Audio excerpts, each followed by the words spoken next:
Selamat datang di Python Tangerang ya. Malam ini kita ada presentasi dari Mbak Sylvia Laras Satul Masyitoh ya, eh, dengan judul Kustomisasi Sistem Deteksi Objek dengan YOLO dari berbagai versi. Oke, tanpa panjang lebar, kita persilahkan Mbak untuk share screen ya. Terima kasih Mbak Sylvia. Oke, terima kasih Mas Arfan dan teman-teman. Ya, baik teman-teman, terima kasih udah hadir untuk malam ini. Saya izin share screen ya.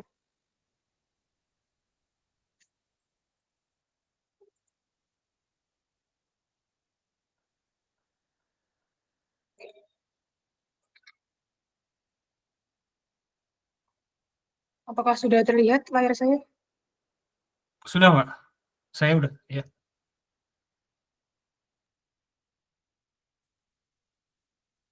Nah, sesuai judulnya, hari ini kita akan fokus ke objek detection atau deteksi objek.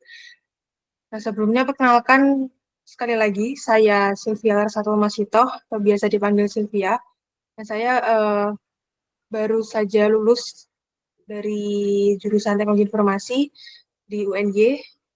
Dan untuk saat ini saya sebagai software engineer di Gau-Gau, mulai bulan September kemarin sampai sekarang.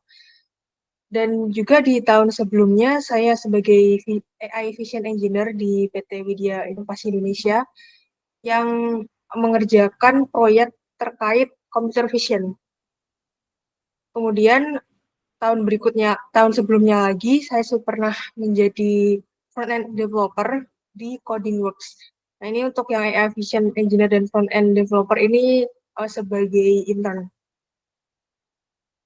Oke, teman-teman, sebelumnya di sini apakah sudah familiar dengan deteksi objek atau object detection? Ataukah masih baru-baru belajar? Boleh dong teman-teman ditulis di komen saja. Oke.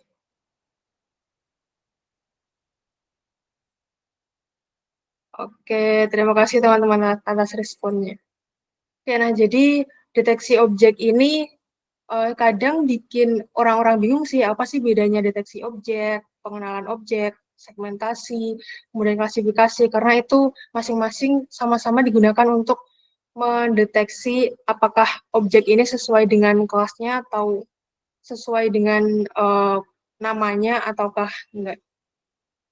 Nah, di sini kita akan bahas terlebih dahulu bedanya object detection, classification, dan ini harusnya segmentation. Oke, nah, jadi ada 3 hal yang bikin ambigu oleh orang-orang.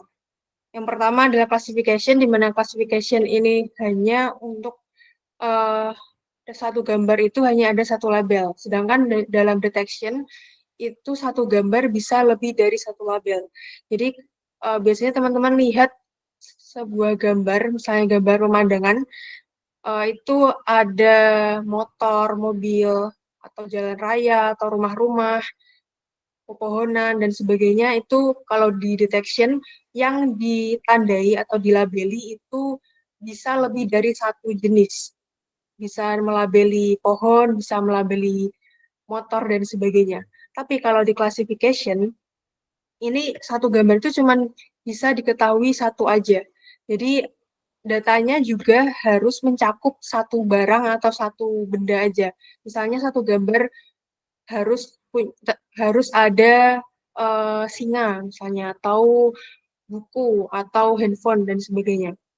Nah, itu bisa dimasukkan ke classification. Sedangkan kalau di detection, itu bisa terdiri dari beberapa jenis gambar. Misalnya dalam satu gambar itu ada laptop, ada mouse, kemudian ada speaker. Nah, itu bisa kita pakai dalam mendeteksi objek, atau bisa kita pakai sebagai dataset untuk object detection. Kemudian segmentation sendiri ini mirip dengan detection, itu satu gambar bisa lebih dari satu label, tapi segmentation ini lebih mendetail dalam melabelinya. Kalau detection ini kita hanya perlu membuat bounding box untuk menandai apakah benda itu, apakah objek itu. Sedangkan segmentation ini kita bisa mengikuti ukurannya. Misalnya melengkung, kita juga bisa menandai lengkungannya itu. Atau bergerigi dan sebagainya. Itu lebih mendetail lagi. Jadi tidak hanya berupa kotak aja. Nah, yang kedua perbedaannya adalah mengenali subjek utama gambar pada classification. Nah, karena satu gambar itu hanya ada satu label, itu dalam classification subjek utamanya yang dikenali. Sedangkan di dalam detection itu kita juga bisa mengetahui di mana letak objeknya. Apakah di tengah, di pinggir kanan, atau di samping kiri, atau atas, atau di bawah. Itu masuk ke detection. Sama dengan segmentation juga seperti itu. Kemudian classification ini lebih simple, cara baik dari proses datanya sampai proses training dan sebagainya. Sedangkan detection ini lebih kompleks. Detection dan segmentation ini lebih kompleks lagi. Kemudian classification ini untuk menentukan beda satu label dengan yang lainnya itu hanya perlu menamai foldernya. Jadi dalam satu folder ini terdiri dari gambar-gambar sesuai dengan label itu. Misalnya kita ada 2 folder, kucing dan macan, yang satunya harus berisi semua gambar kucing. Close up ke gambar kucingnya aja. Terus untuk yang detection ini, kita perlu melabelinya atau memberikan bounding box pada objek-objek yang mau kita deteksi. Begitu juga dengan segmentation. Nah, di sini ada ilustrasinya juga untuk lebih jelas lagi. Nih, jadi untuk classification seperti ini, dari masing-masing label itu hanya punya satu objek dalam satu gambar. Sedangkan detection ini kita perlu membuat bounding box-nya untuk membedakan satu objek dengan objek lainnya pada satu gambar tersebut. Kalau segmentation kita mengikuti bentuk atau ukuran dari objek yang mau kita latih. Seperti lingkaran atau segi 5 atau kotak atau berupa lengkungan-lengkungan. Nah, ini masuk ke segmentation. Oke, ini tadi perbedaan classification, detection, dan segmentation. Nah, kalau dalam project tracking benda, misalnya kalau kita perlu menghitung jumlah suatu barang dalam satu box atau dalam satu truk, itu kita perlu menggunakan detection ini. Karena ini selain bisa menentukan lokasinya, juga bisa membedakan benda satu dengan benda yang lainnya. Dan kalau untuk segmentation ini, kalau kita ingin membedakan sebuah objek yang benar-benar bentuknya detail, misalnya keretakan pada sebuah barang untuk mengecek apakah barang itu mulus ataukah ada retakan-retakan. Nah, kita bisa mendeteksi retakannya menggunakan segmentation ini. Seperti itu untuk perbedaan 3 hal ini. Oke. Nah, sekarang kita masuk ke object detection. Tahapannya ada 7, ini tahap utamanya. Yang pertama, mendefinisikan kebutuhan dataset. Kita lanjut aja. Nah, pendefinisian ini kita dasarkan pada permasalahan yang sedang kita angkat dan bagaimana solusinya. Nah, untuk mengetahui kita perlu dataset apa, ini kita harus tahu benar masalah apa yang perlu kita selesaikan dan bagaimana data yang kita kumpulkan ini nantinya akan membantu menyelesaikan permasalahan itu. Nah, kita harus tahu dulu bagaimana nanti datanya kita dapat, apakah kita memotretnya sendiri, ataukah kita minta dari klien, ataukah kita beli, atau kita dapatkan dari open source. Itu. Nah, kemudian selain itu juga jumlah kelas yang dibutuhkan. Kalau kita perlu banyak sekali kelasnya, itu ada apa aja kelas yang dibutuhkan? Apakah dalam satu gambar itu terdiri dari 2 atau 3 kelas, ataukah lebih? Nah, itu kita cari tahu terlebih dahulu sebelum kita mengumpulkan datasetnya. Dan juga gambar dari masing-masing label itu harus balance, itu harus sama rata biar nanti akurasinya bagus. Dan untuk proses pengumpulan datasetnya itu kita bisa dapatkan dari open source, atau kita memotret gambar secara langsung, atau kita bisa beli di marketplace khusus dataset. Nah, kalau untuk pelatihan sendiri, teman-teman bisa cari di open source, atau di Kaggle juga bisa, ada paling banyak di Kaggle sih, tapi terkadang ada juga universitas yang menyediakan open source data, seperti data dari Yale University atau data dari Utralytics, kalau nggak salah Koko namanya, atau Sifar dan sebagainya, ada banyak yang menyediakan open source. Oke, nah berikutnya adalah data labeling. Dari data yang kita kumpulkan tadi, kita perlu melabeli satu persatu gambar tersebut untuk membedakan mana benda yang satu dan mana benda yang lainnya. Seperti contohnya di kanan, di gambar ini, di sini ada kucing dan anak singa. Nah, ini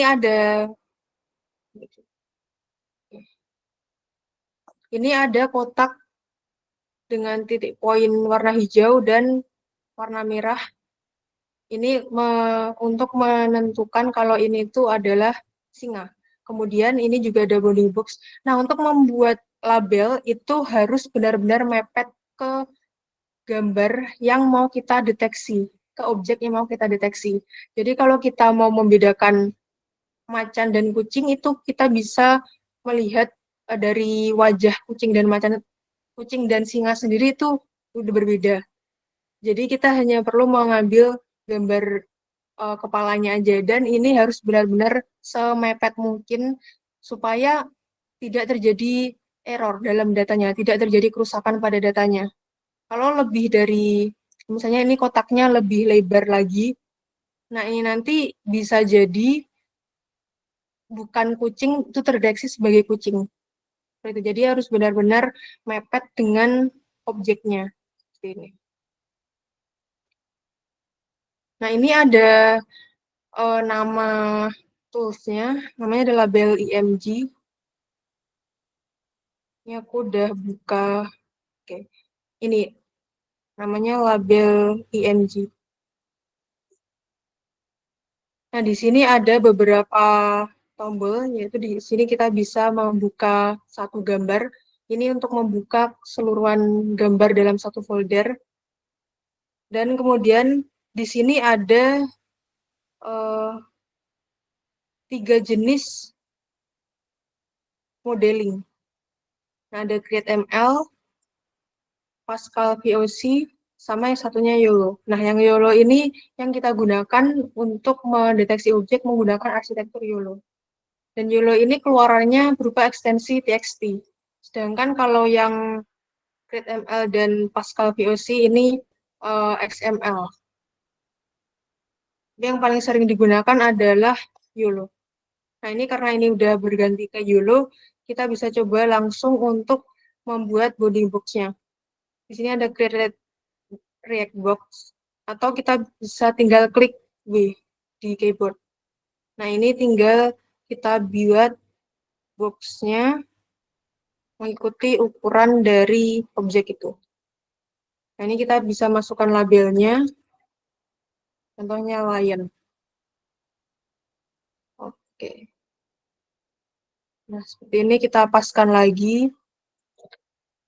Ini juga bisa di zoom untuk lebih mengetahui presisinya.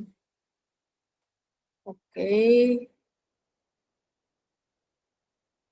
Nah, proses labeling ini emang harus teliti ya, biar hasilnya lebih akurat ketika di training.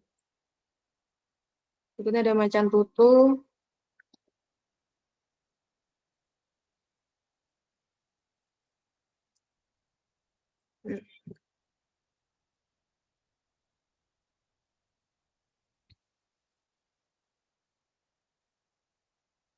Oke, kemudian yang terakhir ada macan biasa.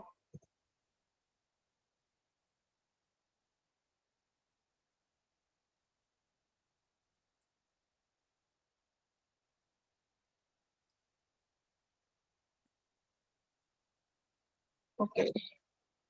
Nah, dari satu gambar ini kita memiliki 3 label yang berbeda. Nah, inilah object detection. Kita bisa mendeteksi 3 objek yang berbeda. Dan untuk datanya juga kita perlu melabeli sesuai jumlah objek yang ada dalam gambar.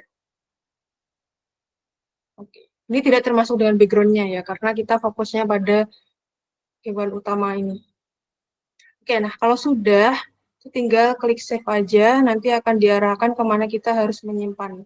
Nah, ini ekstensinya adalah txt, lalu kita tinggal save aja. Nah, itu akan otomatis tersimpan di folder tersebut ini. Dan ketika kita membuat pertama kali melabeli gambar, itu nanti akan tergenerate file ini, classes yang berisi label yang udah kita buat. Nah, ini karena kita tadi memasukkan 3 jenis label, jadi di sini ada 3 jenis. Nah, yang classes txt ini bakalan kita perlukan ketika mau men-training untuk membuat model object detection dengan arsitektur YOLO. Oke.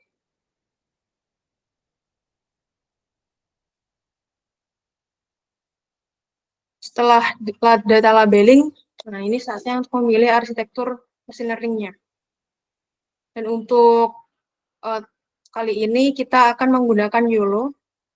Dan YOLO itu ada beberapa versi. Paling terbaru adalah versi 11. Dan itu sudah menjadi lebih cepat dari sebelumnya dan lebih akurat dari sebelumnya. Dan selain itu, teman-teman juga bisa menggunakan CNN atau RCNN dalam membuat object detection. Oke, nah, ini kita akan langsung melihat contoh kodenya aja. Oke. Nah, di sini saya udah buat satu proses training data untuk gambar plat. Nah, untuk datasetnya itu ada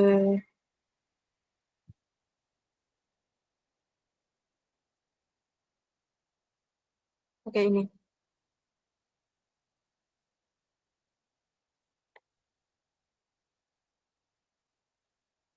Jadi ini terdiri dari 133 dan ini hanya mendeteksi apakah ada plat atau tidak.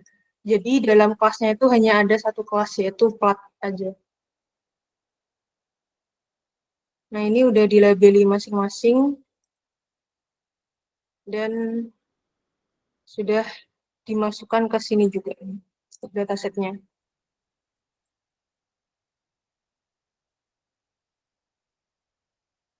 Nah, pertama kita harus menginstal Ultralytics dulu untuk mendapatkan library YOLO-nya. Kemudian kita hubungkan dengan Google Drive untuk mengambil datasetnya. Lalu YOLO itu menggunakan PyTorch, jadi kita import dulu PyTorch. Kemudian ini untuk datasetnya kita unzip dulu. Nah, karena ini datanya saya dapatkan open source yang sudah termasuk anotasinya, jadi berupa XML. Nah, di sini juga ada kode cara mengkonvert XML ke TXT. Kalau misalnya teman-teman dapat data dari open source dan sudah dianotasi menggunakan XML, bisa menggunakan ini.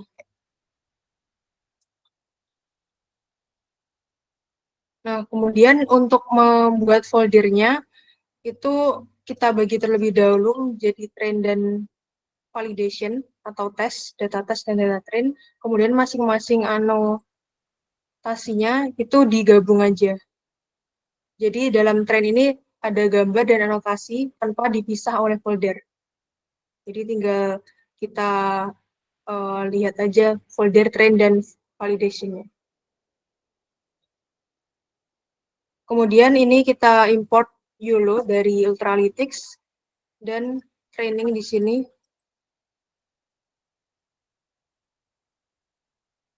Ini belum di Nah, ini untuk modelnya, untuk memanggil pre-train modelnya, kita hanya perlu menuliskan YOLO, kemudian model yang sudah ada dari Ultralytics. Nah, ini teman-teman bisa download di sini, di GitHub resminya Ultralytics. Nih, nah di sini ada 5 jenis pre-train model. Teman-teman tinggal sesuaikan sesuai skala data teman-teman. Jadi kalau kecil bisa pakai ini, semakin besar bisa ke medium. Kalau ini dari atas ke bawah ya. Ada kalau kecil mulai dari sini semakin ke sini semakin besar ukuran atau skalanya. Kemudian setelah training ini teman-teman juga bisa menambahkan epochnya berapa sesuai kebutuhan. Kemudian size image-nya juga disesuaikan sesuai kebutuhan. Bisa lebih kecil lagi. Kemudian batch-nya berapa per epoch dan patience berapa. Nah, ini nanti juga akan menampilkan MAP-nya atau metric evaluation-nya. Nah, ini untuk melihat seberapa akurat. Semakin besar persentasenya semakin bagus. Ini kita lihat yang paling terakhir.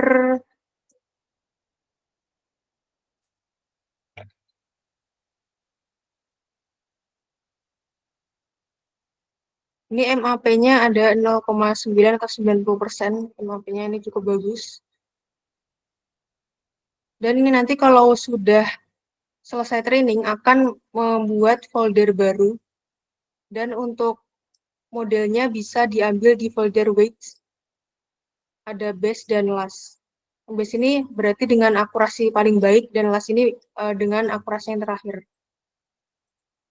Biasanya yang digunakan adalah yang base ini karena sudah pasti dengan akurasi yang paling baik. Nah, ini yang paling baik adalah 91%. Oke, setelah model sudah ada, sudah selesai training, kita tinggal melakukan testingnya. Ya, nah, ini dia. Yaitu dengan memasukkan data untuk validasinya. Kemudian setelah dilakukan validasi ini nanti akan muncul sebuah gambar dengan hasil hasil deteksi objeknya dalam bentuk bounding box. Nah, sama keluar matriksnya juga. Ini hasilnya.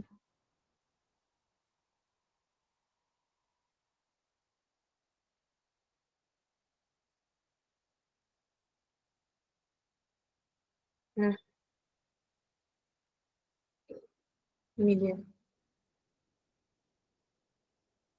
Ini hasil tesnya. Nah, dari YOLO sendiri sudah dari defaultnya bisa melabeli objek beserta confidence-nya. Itu seberapa persen kemiripan dengan labelnya. Dan selain itu juga akan mengenerate langsung confusion matrix dari kedua label. Nah, ini karena satu label, jadi dari sananya langsung memperlihatkan background dan plate-nya. Kemudian ini ada F1 score-nya, lalu labels pada labelsnya, kemudian ada precision juga dari call. Nah, ini ada loss-nya juga. Jadi semuanya sudah otomatis sini. Nah, kalau kita sudah mengetahui akurasinya seberapa, dan kalau sesuai dengan keinginan kita, tingkat akurasinya, itu kita bisa langsung membuat prediction-nya untuk satu data yang baru, di luar data yang sudah kita kumpulkan. Nah, untuk memprediksinya, itu kita panggil modelnya dulu. Ini model yang dimasukkan adalah hasil yang sudah kita train sebelumnya, kemudian memasukkan gambar yang perlu kita deteksi objek di dalamnya. Nah, di YOLO ini kita bisa save hasilnya dan save cropping-nya. Jadi, kalau yang save itu nanti keluarnya seperti ini.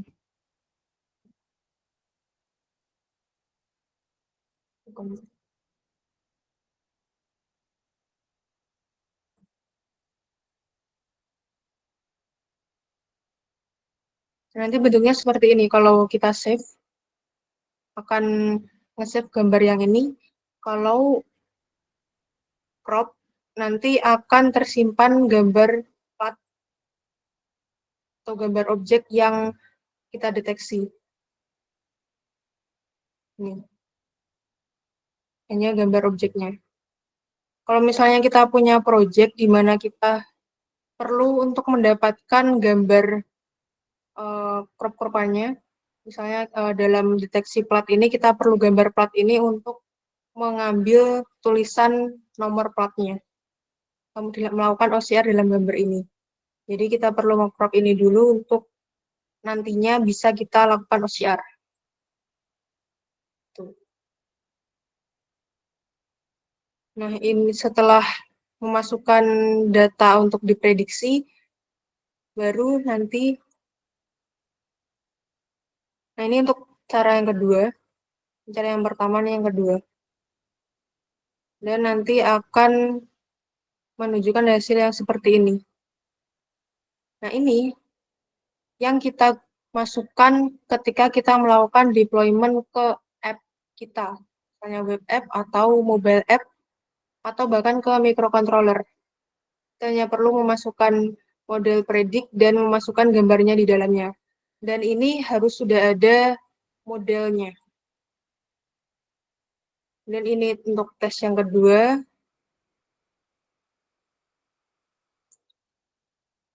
Oke. Yang karena ini tadi masih keakurasiannya masih 91, jadi ada yang belum terdeteksi seperti plat yang ini dan yang terlalu kecil ini juga.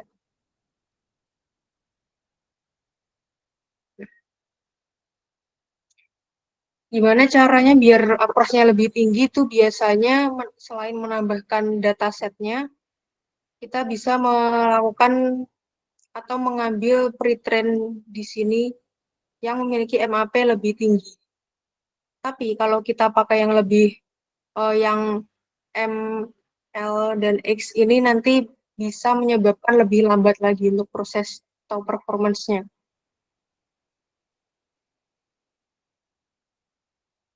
Dan jadi teman-teman juga perlu untuk mempertimbangkan performanya apakah bisa membuat berat app tersebut ataukah tidak.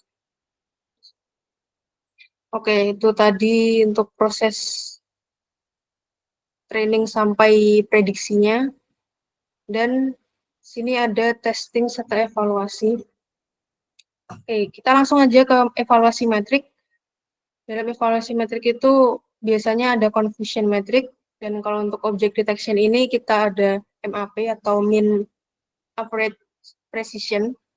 Jadi dalam menghitung MAP ini kita harus mengetahui nilai precision-nya, kemudian kita rata-ratakan, kemudian rata-rata precision semuanya, itu kita ambil rata-ratanya lagi. Jadi precision ini kita ambil dari masing-masing gambar yang di-train dan epochnya. Jadi itu nanti akan dilakukan beberapa iterasi yang pada akhirnya kita bisa mengetahui nilai MAP-nya atau skor MAP-nya. F1 score juga, kemudian ada confusion matrix untuk mengetahui bisa mendeteksi seberapa bagus model itu. Nah, untuk terakhir adalah deployment. Kalau operasinya sudah sesuai yang kita butuhkan, sudah bagus, dan sudah siap untuk di-deploy, kita bisa menghubungkannya atau memasukkannya pada backend di aplikasi yang kita perlukan. Dan untuk deploy-nya ini berbeda-beda untuk masing-masing aplikasi. Kalau aplikasi mobile dan web ini kemungkinan kurang lebih sama karena dari backend-nya itu tergantung dari bahasa yang digunakan dan framework yang digunakan. Tapi kalau dalam membuat atau mengintegrasikan aplikasi dengan backend yang berisi model AI, itu perlu menggunakan Python karena ketika kita melakukan prediksi dan juga training itu menggunakan Python. Jadi untuk backend-nya yang saya tahu itu Fast API. Kemudian teman-teman juga bisa menggunakan Flash kalau ingin front-end dan back-end-nya menggunakan Python, sama-sama Python. Dan untuk microcontroller, ini bisa disesuaikan dengan framework atau bahasa yang digunakan pada codingan di microcontroller. Kalau seperti Raspberry, itu dulu saya pernah menggunakan Python juga untuk mendeteksi masker pada drone. Dan kemudian terakhir ada deployment pada robot. Nah, untuk deployment ini tetap tergantung pada bahasa yang digunakan dalam membuat sistem pada masing-masing aplikasi atau pada masing-masing device. Ini untuk deployment. Oke, nah itu tadi teman-teman. Kalau teman-teman ingin melihat lebih jauh tentang saya atau ingin menghubungi saya, misalnya tanya-tanya hal lain terkait computer vision atau model AI lainnya, bisa hubungi di LinkedIn atau ke Instagram. Nah, ini teman-teman ada pertanyaan terkait object detection dengan Yudo. Silakan. Terima kasih presentasinya Mbak Sylvia, menarik sekali nih tentang AI ya. Tadi mungkin ada yang udah coba nanya di ini ya, di chat. Mungkin tadi ada Mas Hengker ya nanya ya. Mungkin bisa, kalau mau bisa langsung ngomong atau mau saya bacain aja, Mas Hengker. Atau aku bacain aja kali ya. Ini tadi nanya kenapa sih yang diselect area wajahnya aja dari hewan itu ya, kalau yang nggak salah yang tadi ya. Nah, itu mungkin Mbak Sylvia, silahkan. Oke, terima kasih Mas Hengker. Ya, untuk tempat kita membuat bounding box pada sebuah objek itu tergantung pada goals kita. Kita membuat deteksi objek itu untuk menyelesaikan permasalahan apa. Nah, karena dalam untuk mendeteksi, sebagai contoh saya tadi, untuk mendeteksi membedakan kucing dengan macan, karena mereka memiliki kemiripan ya, hampir sama. Bedanya besar kecilnya aja. Dan karena yang diperlukan itu adalah bagaimana kita membedakan bentuk kucing dan juga singa, itu bisa diketahui dari wajahnya saja. Jadi makanya tadi saya perlihatkan untuk membuat bounding box untuk wajahnya, karena dari situ saja kita sudah bisa mengetahui perbedaan kucing dengan macan atau singa itu sendiri. Nah, itu lebih simple, bukan simple ya, apa? Bisa lebih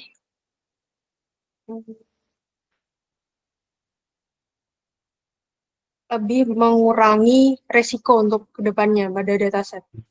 Kalau kita terlalu karena gambarnya itu meng-close up si gambar dua hewan, kalau kita terlalu besar itu nanti bisa jadi ketika gambar yang lain ukurannya kecil, objeknya kecil itu akan jadi kurang balance atau terjadi imbalancing. Nah, seperti itu. Apakah udah menjawab Mas Hengker? Oke, gimana Mas Hengker? Apakah sudah menjawab? Ya.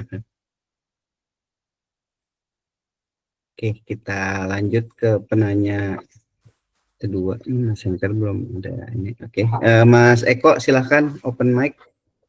Kalau berkenan, silakan Mas Eko. Oke, suara saya udah terdengar, Pak Abdul, Mbak Sylvia. Terdengar. Oke. Jadi ini untuk saya sih ada pertanyaan. Jadi saya ini lagi ada project di tempat kerja gitu, dimana background saya sebelumnya itu kan bukan Python gitu kan, masih Node.js sama PHP. Nah, lalu ada project mengenai OCR, Mbak. Nah, di OCR itu kita ada invoice nih, kita mau ambil beberapa data dari invoice tersebut. Nah, saya cari-cari itu dan kita udah beberapa nyoba pakai model kayak Tesseract atau Padel OCR, itu terkadang itu nggak kebaca semua. Jadi ada beberapa itu nggak kebaca semua. Nah, setelah saya cari itu ternyata masuk ketemu nih kayak data labeling yang barusan Mbak jelasin. Jadi kok cocok gitu ya. Terus saya ketemu yang namanya itu Label Studio. Terus ada annotation, terus ada YOLO. Tapi saya nggak paham tentang YOLO, dan justru Mbak Sylvia tadi barusan menjelaskan tentang YOLO, jadi saya paham. Nah, untuk case OCR nih Mbak, itu kira-kira dari Mbak Sylvia ini punya best practice gimana ya Mbak untuk OCR, terutama untuk invoice gitu, untuk ambil data itu Mbak? Apakah bisa pakai ini dengan membuat model sendiri gitu, atau bagaimana gitu Mbak? Ini untuk invoice-nya itu yang perlu di OCR, apakah keseluruhan yang ada di invoice atau hanya angkanya atau bagian tertentu di invoice-nya atau bagaimana Mas? Nah, jadi untuk invoice-nya itu pertama kita kan ambilnya itu dari hasil foto. Nah, hasil foto kan kadang dari posisinya itu kadang ada yang miring gitu kan. Terus juga yang mau diambil itu data tertentu aja sih Mbak. Seperti itu. Nah, saya kemarin tuh cuma nyoba di annotation aja, belum sampai ke YOLO-nya. Jadi kalau annotation kan dia ngelabel. Nah, kalau posisinya sama itu bisa. Tapi kalau misal posisinya berubah, itu dia tuh nggak bisa ambil. Misal nama atau mungkin tempat tanggal lahir, misal seperti itu. Itu nggak bisa kalau posisinya berubah. Oke, kalau untuk mengantisipasi posisi berubah itu bisa melakukan augmentasi, yaitu kita menambahkan datanya yang kita putar atau rotate datanya itu. Jadi dalam satu gambar itu tidak cuma berdiri secara lurus tapi juga diputar. Nah, selain itu cara pertama, untuk cara yang kedua kita bisa mendeteksi bagaimana posisi gambar itu, dan kita mengaturnya atau merotate-nya sesuai dalam bentuk lurus. Jadi misalnya input gambarnya itu miring 45 derajat ke kanan, dan ketika sistem itu mendeteksi kalau itu ternyata ukurannya, lokasinya atau letaknya itu perlu diluruskan, nah itu nanti di sistemnya kita bisa masukkan sintaks untuk meluruskan ke posisi supaya lurus. Nah, itu untuk cara yang kedua. Jadi itu bisa diatur dalam pre-processing datanya. Dan ya di pre-processing-nya sih. Karena kalau OCR itu setahu saya bagusnya adalah melihat tulisan secara lurus. Tapi saya kurang tahu banyak soal OCR yang bisa yang bisa mengambil tulisan dalam keadaan terbalik atau miring. Nah, kalau misalnya dalam case-nya si OCR ini hanya bisa mendeteksi tulisan secara lurus, salah satu caranya adalah dengan melakukan pre-processing, baik augmentasi atau itu tadi. Mungkin emang lebih tricky sedikit sih. Gimana Mas Eko? Kalau kita udah menggunakan model YOLO nih Mbak, apakah kita juga perlu Tesseract atau Padel OCR gitu Mbak? Atau kita menggunakan model yang kita bikin tadi? Oh, kalau untuk OCR-nya. Iya betul betul. Kalau YOLO itu belum bisa untuk OCR, jadi masih perlu tesseract atau library OCR yang lain untuk mendapatkan teksnya itu. Jadi YOLO itu hanya untuk object detection.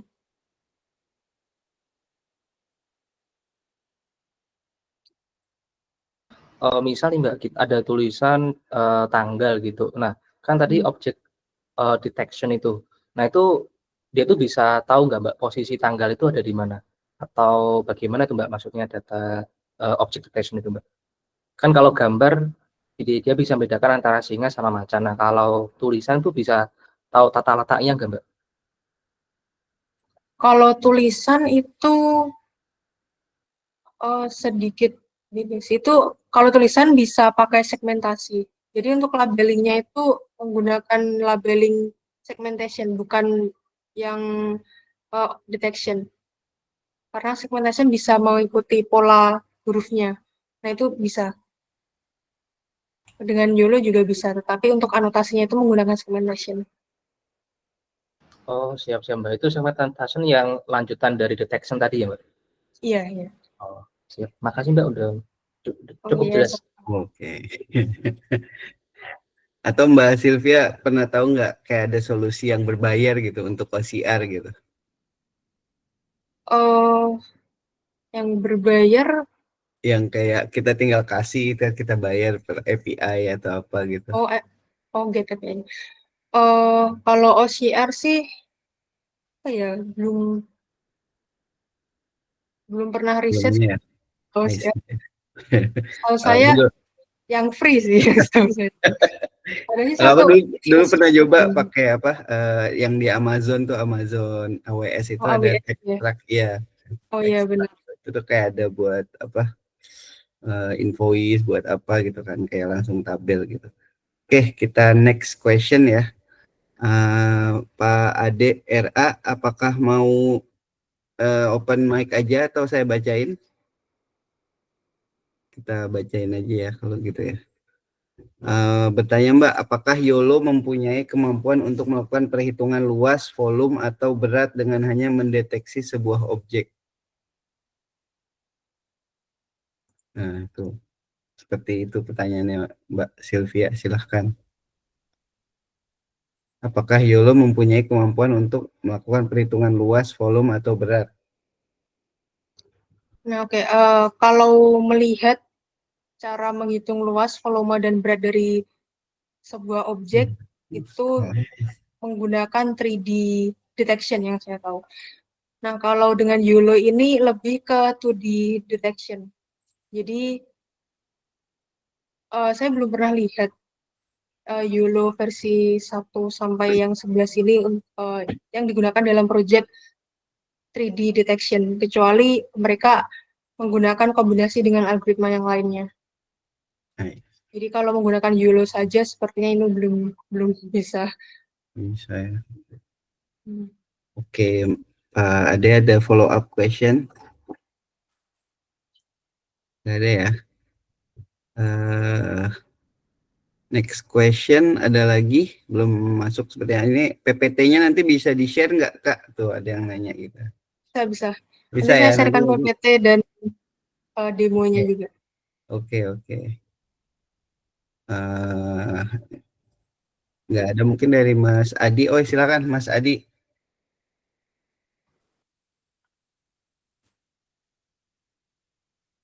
Silakan Mas Adi. Malam Mbak.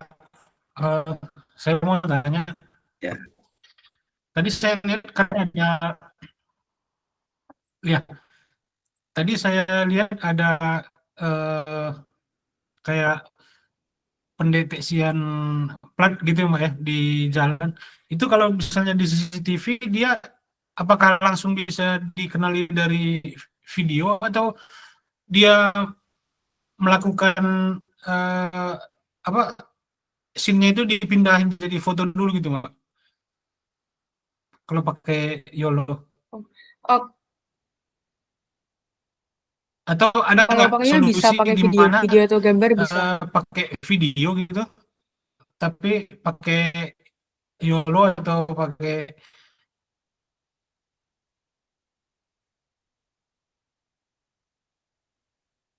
bergerak selama durasi Agak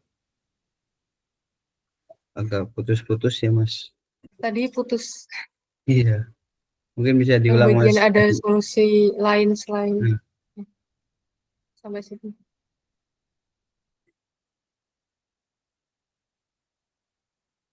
suaranya hilang Mas Adi. belum pakai YOLO.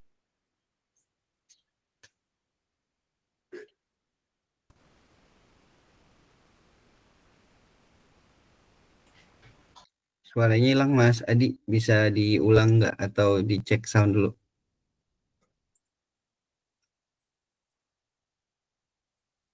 Atau kalau itu diketik mungkin.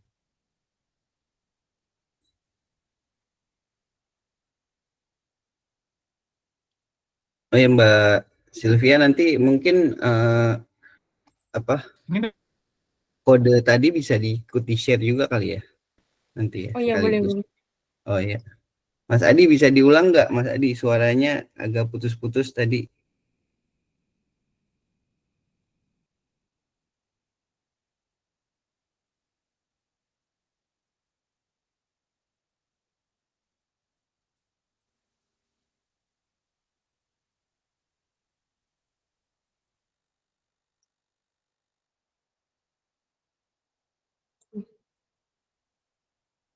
Oh, ya udah ditulis.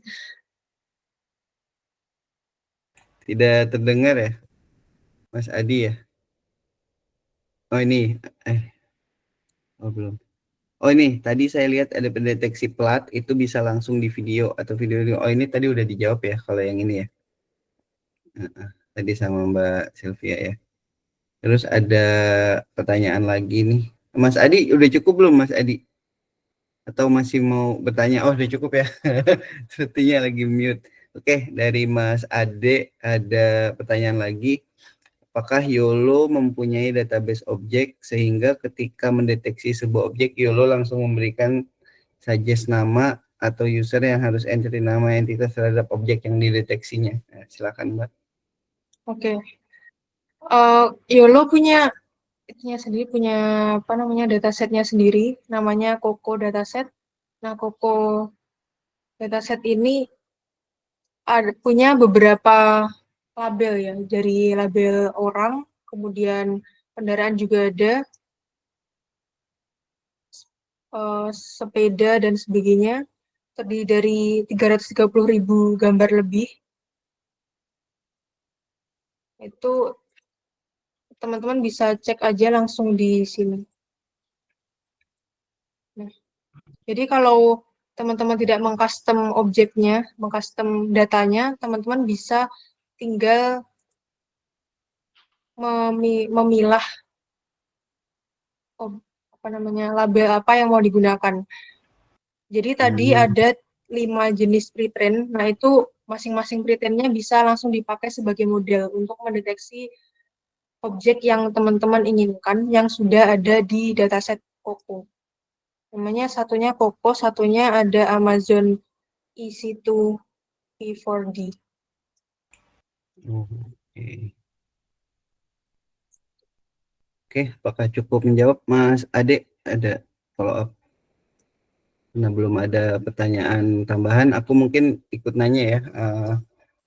Tadi kan itu hasil tagging apa image label itu kayak dia membuat file terpisah gitu ya Mbak ya? Iya, betul. Nah, itu apa yang menghubungkan file itu dengan image aslinya ya? Apakah di dalam file yang tercipta itu ada pointing ke file gambarnya atau gimana ya? Atau nama filenya sama atau gimana? Itu nama filenya, Mas, yang menghubungkan. Jadi nama Oh, file anotasinya sama dengan yang image, kemudian di dalamnya itu ada apa namanya pixel, letak pixelnya, jadi koordinat pixelnya untuk mengetahui letak body oke. box yang pojok kiri atas sama pojok kanan bawah. Nah, itu Oke, untuk oke, oke. untuk menganotasi masing-masing gambarnya. Ya, ya, ya. Jadi nanti dia bisa tahu gitu ya bahwa file hasil anotasinya ini adalah image-nya itu gitu ya. Terus saya tadi coba cari label IMG itu udah deprecated atau gimana ya Mbak? Atau dia udah ada versi barunya atau saya salah buka GitHub ya? Label IMG itu nama tools yang tadi yang dipakai. Seharusnya masih sama, Mas. Sama ya? Itu yang human signal itu ya? Benar nggak Human. sih? Beda ya? Oh iya, yang ini. Oh Iya, ya gitu. ya, oke oke. Oke. Thank you. Apakah ada pertanyaan lagi? Wah, silakan Mas Andar. Halo, gini Mbak, aku kan lagi ada proses juga nih, kebetulan pakai YOLO, terus di CCTV. Jadi dia backend-nya Python, dia fokus ngedeteksi, dia berharap real time sih Mbak, karena CCTV ya. Tapi ini front end-nya pakai Flash Mbak, pakai HTML terus backend-nya pakai Flash. Nah itu terjadi beberapa masalah delay Mbak. Jadi backend Python udah selesai iterasi, video udah berhenti di Python-nya, tapi di Flash-nya dia malah baru dapat masih berjalan gitu. Jadi kayak ada delay. Nah, itu yang salah Flash-nya atau buffer dari HTML-nya atau gimana ya namanya, ada saran best practice-nya nggak Mbak, biar dia tuh real time gitu ketika backend berhenti prediksi dan menyetorkan frame ya kan. Kalau video itu dia tetap akan memberikan frame per frame kan. Nah, itu frame nanti ditampilkan ke HTML. Tapi ternyata di HTML-nya dia masih jalan. Padahal di backend-nya udah terprediksi semua tuh video itu gitu. Kira-kira gimana Mbak? Itu untuk back-end-nya apakah berupa API atau langsung jadi satu dengan front end? Oh, aku udah nyoba beberapa sih, pakai message broker, pakai API atau langsung ya. Ternyata better langsung dan pakai message broker. Kalau pakai API dia sangat delay. Nah, aku nyoba tuh walaupun pakai broker message atau langsung, dia tetap di akhir tetap delay Mbak. Jadi misalnya aku ngambil nge-capture hasilnya ke dashboard kan, nanti tampil di dashboard. Misal, oh plat ini dia misal plat ini melanggar kecepatannya, dia overspeed gitu kan. Dia akan nge-crop terus lempar ke dashboard. Nah ini di dashboard dia udah dapat mobil C katakanlah, tapi di frame front end-nya itu masih mobil B, mobil C belum dapat. Kan berarti secara nggak langsung iterasi di back end lebih cepat dibandingkan di front end-nya gitu. Padahal untuk interpreter kan kodenya itu akan berjalan sesuai alur kan. Nah, harusnya kan itu ketika udah masuk dashboard berarti otomatis dia harusnya udah tayang di front end gitu. Tapi dia delay. Mungkin banyak pernah dapat kasus kayak gitu enggak? Soalnya saya pusing tuh di situ tuh.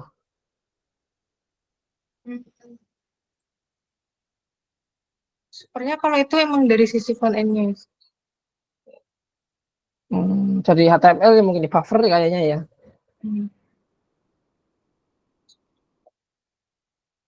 Atau enggak itu untuk Mas menampilkannya di HTML-nya menggunakan apa namanya, kode bit 64 atau Iya, langsung gambar?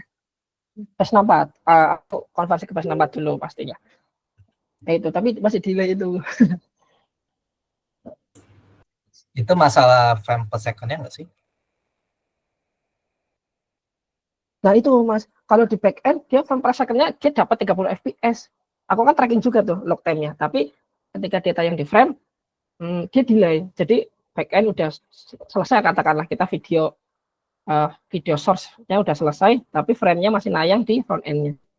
Kalau dari log time di back end-nya itu udah 30 fps dia cepat gitu. Atau mungkin itu encoding base 64-nya yang bikin lama nggak sih? Oh, berarti kegedean apa ya? Iya, jadi kalau gambar kan diubah jadi base 64, kayaknya lumayan ini ya. Lumayan gede gitu biasanya nggak sih? Iya sih, aku juga sih. nyoba solusi kompres, tapi kayaknya kalau di industri jadi apalagi deteksi ya, dia kayak gimana gitu kan, kompres kan nanti akan jadi burik ya. Iya. Kalau Kalau masalah base di front end-nya itu kan ada beberapa ini ya, beberapa front end ini masalah front end sih, nggak ada hubungan Python ya. Jadi ngirim Iya, ke front end kan itu kan ada beberapa tipe tipe ngirim kan. Misalnya bisa aja kamu kirim pakai streaming gambarnya apa tuh response gitu, tetap itu gitu. Atau pakai di front end-nya pakai video file apa? video file maksudnya inputannya. Iya.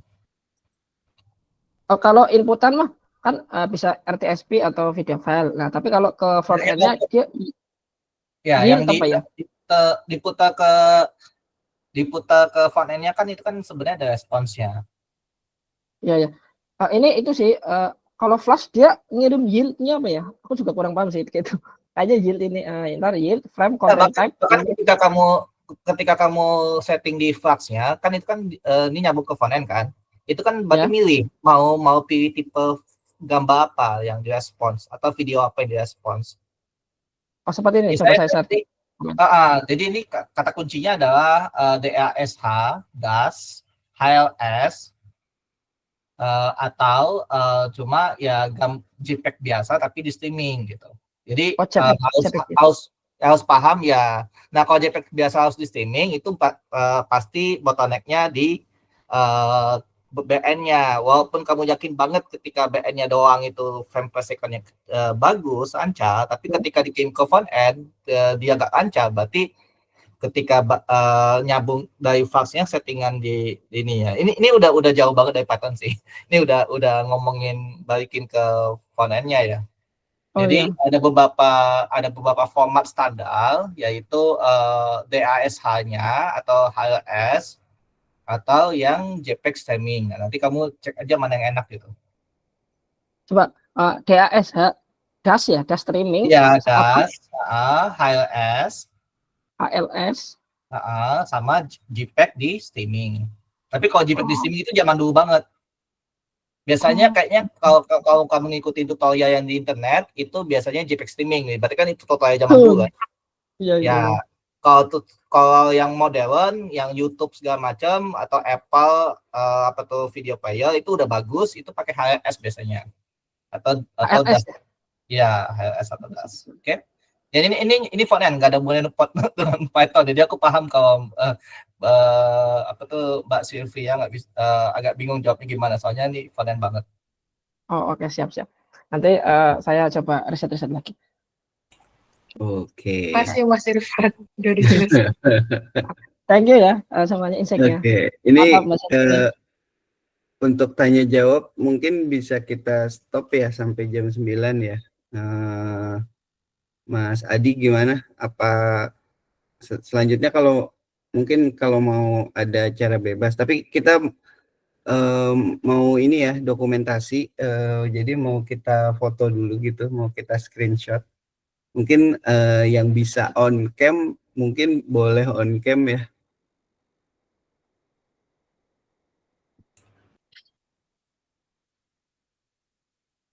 Apakah bisa, guys? Ya, Mas Irfan. Oh ya, terima kasih Mas Irfan.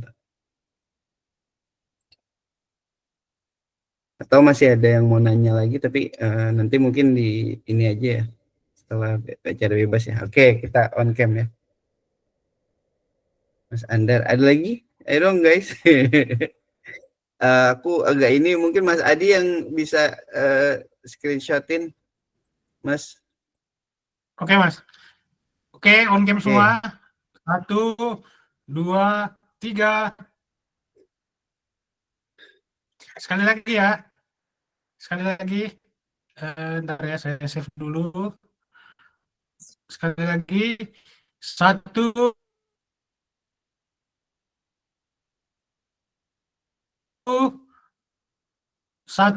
2, 3.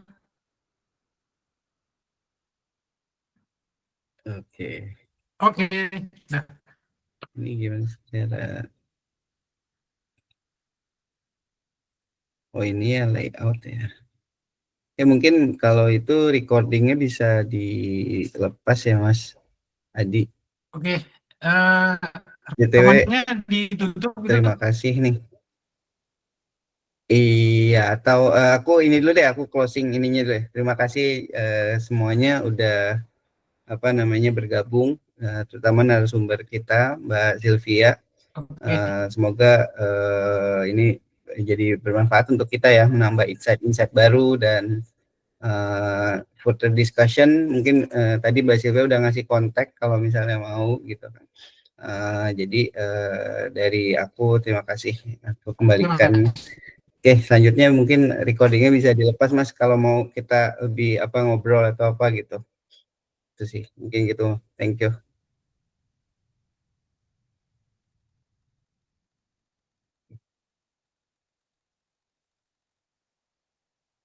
oke. Nah, Ini aku stop recordingnya. Aku sebenarnya penasaran yang Osia tadi sih. Eh,